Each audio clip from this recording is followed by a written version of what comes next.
अजमेर उत्तर विधानसभा seat इन दिनों अजमेर में चर्चा का विषय बनी हुई है। गैर आरक्षित सीट होने की वजह से कई समाज इस सीट से अपनी दावेदारी पेश कर रहे हैं। इन्हीं सबके बीच सर्व समाज की तरफ से रविवार को एक प्रेस कॉन्फ्रेंस का आयोजन किया गया, जिसमें सर्व समाज के प्रतिनिधियों ने अजमेर उत्तर विधानसभा क्षेत्र को अघोषित रूप से सिंधी सीट साबित करने पर आपत्ति जताई है।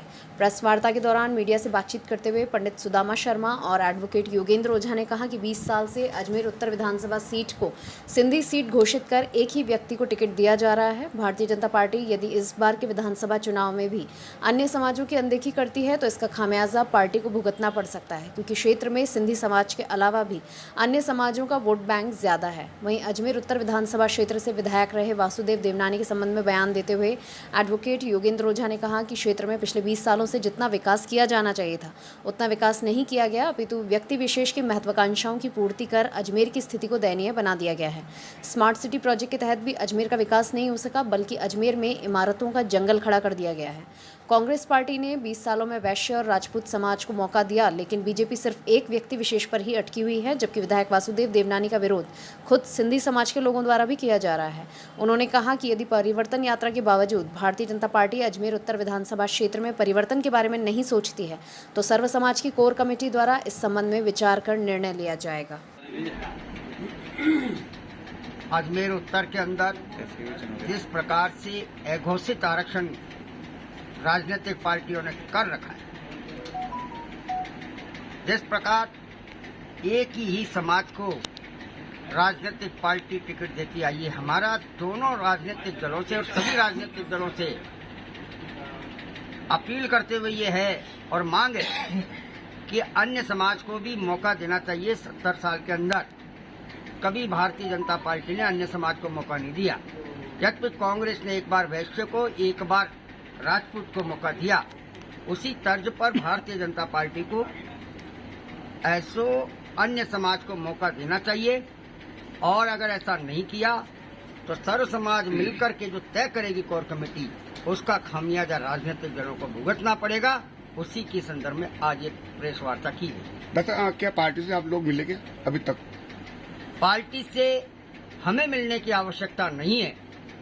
पार्टी से जब समाज के विभिन्न लोगों के, सभी समाज के लोगों ने टिकट की मांग की गई है, तो ये पार्टी को तय करना चाहिए कि सर्व समाज का प्रतिनिधित्व होना चाहिए। हम किसी के कंधे का मोहरा नहीं बनना चाहते। हम निश्चित तौर से समाज के लिए इकट्ठे हुए और सर्व समाज की बात कर रहे। सर्व समाजों को साथ लेकर के हम पार्टी को हाशिए पर ला देंगे। अगर वापस टिकट मिलता है देवनानी जी, तो क्या विरोध होगा या मिलता है तो हमारा ब्राह्मण समाज का तो है, उसके अतिरिक्त अन्य समाज के सब लोगों को मिल करके और इसका विरोध होगा, निश्चित तौर से। निर्दलीय उम्मीदवार उतारोगे? निर्दलीय उम्मीदवार हमारी जिन प्रत्याशियों ने टिकटों की मांग की गई है उनसे भी चर्चा चल रही है, और हम ये देखेंगे कि मजबूत उम्मीदवार कौन से समाज से होता है, ये तय करेंगे सर्व समाज मिलकर के। उसके बाद ही हम कोई फैसला लेंगे। ऐसा नहीं कि हम व्यक्ति विशेष का टूल बन जाए, ऐसा ना सोच करके हमने सर्व समाज की बात सोची है, और सर्व समाज में जो भी जिताऊ होगा, वोट काटने के लिए हम नहीं खड़ा करेंगे, हमें जीतने के लिए लक्ष्य लेकर के खड़ा करेंगे। इसीलिए हमें सर्व समाज की आवश्यकता है। किसी एक समाज से कोई राजनीतिक दल चुनाव नहीं जीत सकता। आपका नाम? पंडित सुदामा शर्मा। किस संबंध में आज मीटिंग रखी गई? सभी समाज की बैठक रखी आने वाले चुनाव को लेकर, क्या नीति आपकी? आज सर्व समाज द्वारा एक बैठक में पीसी पत्रकार वार्ता रखी गई, जो कि पूर्व में कई बार चर्चाएं हो गई।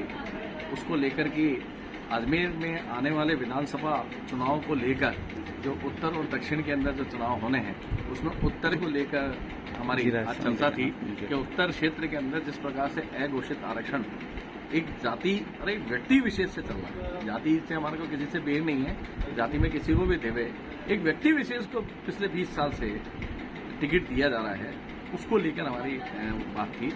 और व्यक्ति भी ऐसा जो किसी जाति, जो पूजनीय जातियां होती हैं, उसके लिए इस तरीके से बोलता है कि पंडित और प्रोफेसर वाले मैटर में जिस प्रकार से उन्होंने विवादित बयान दिए, और विवादित बयान भी एक पत्रकार के पूछने पे दिए, उसके उपरांत भी वह व्यक्ति आज तक समाज से खेद तक प्रकट नहीं करता है।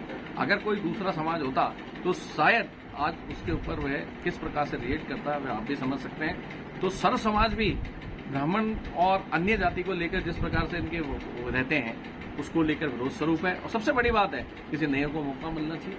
अभी जिस प्रकार से संगठन ने परिवर्तन यात्रा निकाली उसी प्रकार से परिवर्तन होना चाहिए। सबसे बड़ी बात जो है कि आप जब जातिगत बात करते हैं तो आपकी जाति स्वयं ही कल संगठन के समक्ष जाकर विरोध दर्ज करा के आइए कि इस व्यक्ति को टिकट नहीं दिया। जो अपनी जाति का नहीं हो सका वह सर्व समाज का कैसे होगा। जो पिछले 20 साल में विकास होना चाहिए, जो केंद्र सरकार ने जिस प्रकार से पैसा अजमेर जिले को शहर को दिया उसमें किस प्रकार से खर्च हुआ है वो सबके समक्ष है। आज एनजीटी का जो आया है गलत रूप से आपने आना सागर का करा दिया, गलत रूप से आपने एलिवेटेड रोड को बनवा दिया। सिर्फ अपनी महत्वाकांक्षा के लिए उत्तर क्षेत्र के अंदर सिर्फ एक क्षेत्र के अंदर विकास हो और उस विकास के अंदर यह है कि आपके चहेते पार्षद बोर्ड बना हुआ रहा नगर निगम के अंदर और उस बोर्ड की वजह से उस क्षेत्र के अंदर आज पार्किंग की व्यवस्था प्रॉपर नहीं है। अवैध रूप से बिल्डिंगों का एक पत्थरों का एक जंगल बना डाला आपने। क्या स्थिति के अंदर इस अजमेर शहर को आपने पहुंचा दिया। इन सारी व्यवस्था सारी व्यवस्था की वजह से अजमेर शहर रहने के लायक नहीं रहा। ये सिर्फ और सिर्फ कारण जो 20 साल से एक व्यक्ति विशेष को टिकट दे रखा है उसकी वजह से है। ना यहाँ लाइट टाइम पे आती है, ना बीसलपुर का पानी अजमेर शहर को समय पे मिल पाता है, ना सड़कें अजमेर की ठीक रह पाती है, ना यहाँ पर जो अस्पताल है जो संभाग का सबसे बड़ा अस्पताल है उसको आज स्मार्ट सिटी के तहत जिस प्रकार से वहां पे बिल्डिंगों का एक पत्थर का जो माया जाल बनाया जा रहा है उससे कहां तक यहाँ के शहर की हो रही है। यहाँ के शहर के जो आम गरीब लोग हैं उनको कहां पर मिल पा रहा है, कहीं नहीं मिल पा रहा है। एक इलाज हुआ है जो सस्ता इलाज मिलना चाहिए। आज इन लोगों ने जिस प्रकार से अजमेर के अंदर भी मेडिकल क्षेत्र के अंदर भी प्राइवेटाइजेशन को इतना बढ़ावा दे दिया कि आज अजमेर शहर के अंदर किसी भी क्षेत्र से नौसर घाटी से नीचे उतरोगे तो आपको एक बहुत सारे अस्पतालों का जाल मिलेगा। आप उधर से निकलेंगे कि अस्पतालों का जाल मिलेगा। तो इन्होंने अजमेर शहर के लिए कुछ नहीं किया, व्यक्ति विशेष के लिए किया।